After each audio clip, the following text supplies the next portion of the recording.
ভগবান শ্রীকৃষ্ণ একবার যুধিষ্ঠিরকে বলেছিলেন, যে ব্যক্তি বৈশাখ মাসে শুক্লপক্ষের একাদশী অর্থাৎ মোহিনী একাদশী ব্রতকথা শুধুমাত্র শ্রবণ করেন তার সহস্র গোদানের সমান পুণ্য লাভ হয়।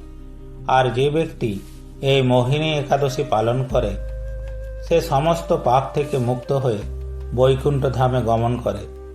এমন কোনো তীর্থস্থান নেই, এমন কোনো যজ্ঞ নেই বা এমন কোনো দান নেই যা এই মোহিনী একাদশী পালন করার সমান পূর্ণ ফল প্রদান করতে পারে।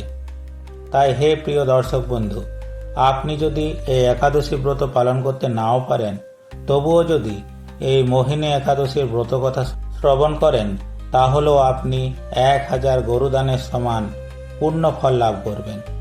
তাই আসুন এই মোহিনী একাদশীর ব্রত কথাটি একবার অন্তত শুনে নিন।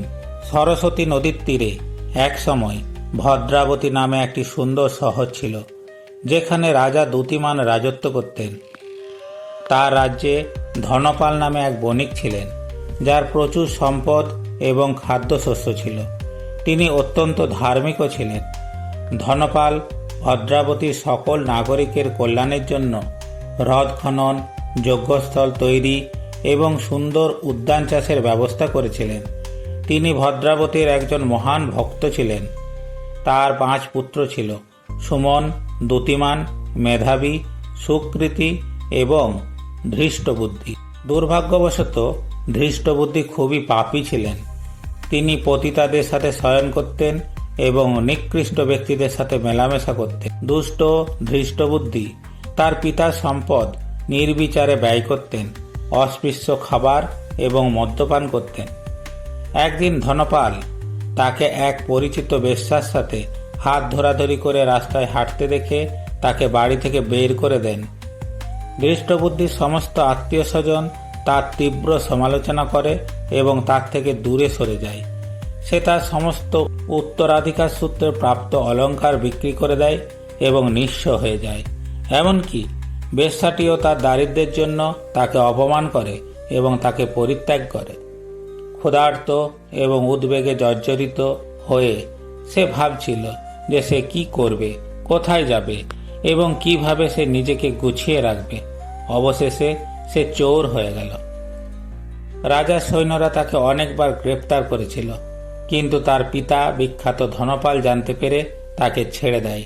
অবশেষে অসভ্য ধৃষ্টবুদ্ধিকে গ্রেপ্তার করা হয়, হাত কড়া পরানো হয় এবং মারধর করা হয়। তাকে বেত্রাঘাত করার পর রাজার সৈন্যরা গম্ভীরভাবে ঘোষণা করে, হে দুষ্ট বনের মানুষ, এই রাজ্যে তোমার কোনো স্থান নেই। তিনি ক্ষুধার্ত, তৃষ্ণার্ত ও প্রচণ্ড কষ্টে এখানে সেখানে ঘুরে বেড়াতেন। অবশেষে তিনি খাবারের জন্য জঙ্গলের প্রাণী, সিংহ, হরিণ, বুনো শুয়োর এমনকি নেকড়েদেরও হত্যা করতে শুরু করেন। তিনি বিনা দ্বিধায় অসংখ্য পাখি হত্যা করতেন। প্রতিদিন পাপের ফল জমা হচ্ছিল। তার পূর্বের পাপপূর্ণ প্রতিক্রিয়ার সাথে যোগ করে তিনি এখন এত বিশাল পাপের সমুদ্রে ডুবেছিলেন যে তিনি কখনো পালাতে পারবেন না। ধৃষ্টবুদ্ধি সর্বদাই দুঃখী এবং উদ্বিগ্ন থাকতেন। কিন্তু একদিন বৈশাখ মাসে সৌভাগ্যবশত তিনি কৌণ্ডিন্য মুনির পবিত্র আশ্রমে উপস্থিত হন। মহান ঋষি গঙ্গা নদীতে স্নান করেছিলেন এবং তখনও তার গা থেকে জল ঝরছিল। সৌভাগ্যবশত ধৃষ্টবুদ্ধি ঋষির ভেজা পোশাক থেকে পড়ন্ত জলের কিছু ফোঁটা স্পর্শ করেছিলেন। ধৃষ্টবুদ্ধি তাৎক্ষণিকভাবে তার অজ্ঞতা থেকে মুক্তি পান। কৌণ্ডিন্য মুনির প্রতি বিনম্র প্রণাম জানিয়ে ধৃষ্টবুদ্ধি হাত জোড় করে তার কাছে প্রার্থনা করলেন, হে মহান ব্রাহ্মণ, আমি জীবনে অনেক পাপ করেছি এবং এখন আমি খুবই দরিদ্র। দয়া করে আমাকে এমন প্রায়শ্চিত্ত দিন যা আমি কোনো অসুবিধা ছাড়াই পালন করতে পারি। মহান ঋষি উত্তর দিলেন, হে পুত্র, মনোযোগ দিয়ে শুনুন, কারণ আমার কথা শুনলে আপনি আপনার সমস্ত পাপ থেকে মুক্ত হবেন এবং আপনার জীবন বদলে যাবে।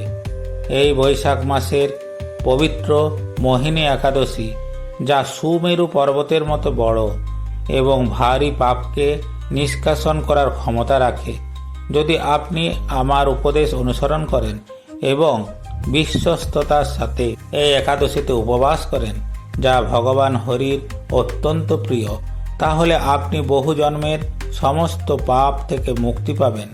এই কথাগুলো অত্যন্ত আনন্দের সাথে শুনে দৃষ্টবুদ্ধি ঋষির নির্দেশ অনুসারে মোহিনী একাদশীতে উপবাস করার প্রতিজ্ঞা করলেন। মোহিনী একাদশীতে সম্পূর্ণ উপবাস করে এক সময়ের পাপী ধৃষ্টবুদ্ধি বণিক ধনপালের অপব্যয়ী পুত্র নিষ্পাপ হয়ে গেলেন। এরপর তিনি একটি সুন্দর দিব্য রূপ লাভ করলেন এবং সমস্ত বাধা বিঘ্ন মুক্ত হয়ে ভগবান বিষ্ণুর বাহক গরুড়ের উপর চড়ে পরমেশ্বরের চিরস্থায়ী ধামে গেলেন। মোহিনী একাদশীর উপবাস জড় অস্তিত্বের প্রতি অন্ধকারতম মায়াময় আসক্তি দূর করে। অতএব 3 জগতে এর চেয়ে ভালো উপবাস আর নেই।